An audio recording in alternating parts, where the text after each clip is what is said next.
ili uweze kupata milioni 9 hadi milioni 18 kwa mwaka. Ita bibi shamba mbobevu ambaye pia ni mtumishi wa serikali, amebobea kwenye masuala ya kilimo. Enda kukufunza hatua kwa hatua sasa ni namna gani utakayoenda kupanda migomba au ndizi, namna ya kuihudumia ili uweze kupata pesa, ili uweze kupata kitita cha pesa, ili uweze kupata milioni 9 hadi milioni 18 kwa mwaka. Bibi shamba ataenda kukufundisha kanuni za kiagronomia.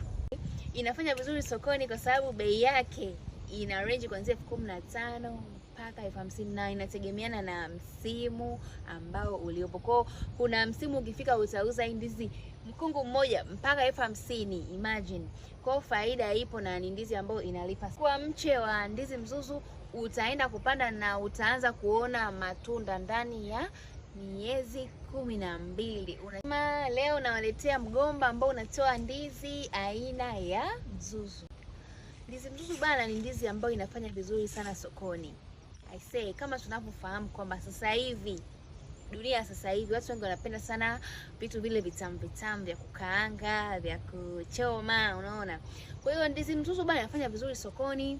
Na tukienda migawani tunakutana nayo imekaangwa, unakula na kuku, lakini pia inatengeneza clips zile za ndizi zinakuwa ni clips tamu sana, na ukichoa I say uza enjoy. Sasa bana, na nafasi yake kati ya mche mmoja mpaka mche mwingine ni mita 3 tu, na kutoka mstari mpaka mstari pia utatumia mita 3, na katika eneo la eka moja utatumia miche 450 kwa ajili ya kufanya ni ya kuzalisha.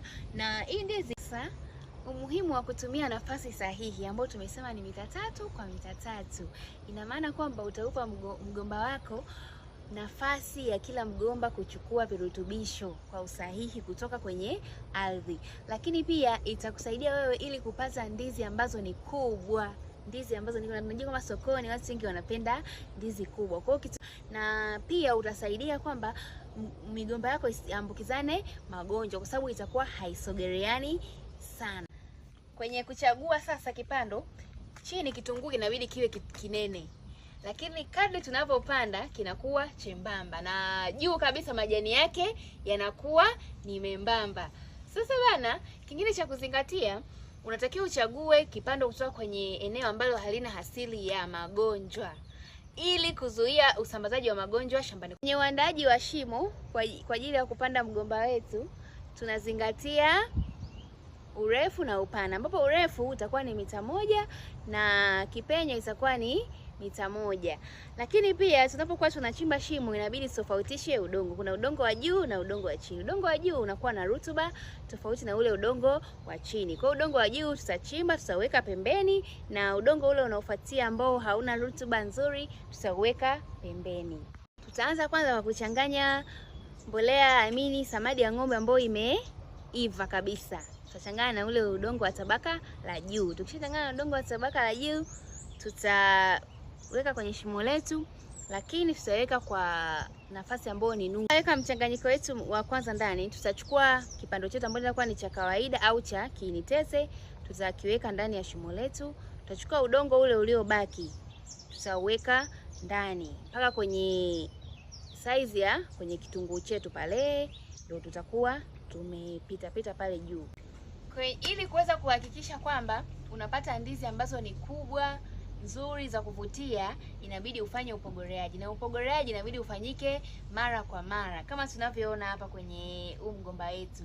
Hakikisha kwamba unaacha bibi, mama na mjukuu wake. Yani kama unavyoona kuna bibi yetu hapa, kuna mama na kuna mjukuu. Ukiacha hivi ina maana unaachia nafasi nzuri ya kila mgomba kuchukua rutuba kutoka kwenye udongo. Kwa hiyo utafanya kila mgomba kuwa na uwezo wa kuzalisha chakula chake ili kukupa ndizi ambazo ni nzuri, zinavutia, huwa kama ambavyo soko linahitaji. Yenu ya migomba, hakikisheni kwamba mnaweka samadi ya ng'ombe ya kutosha angalau kila mwaka.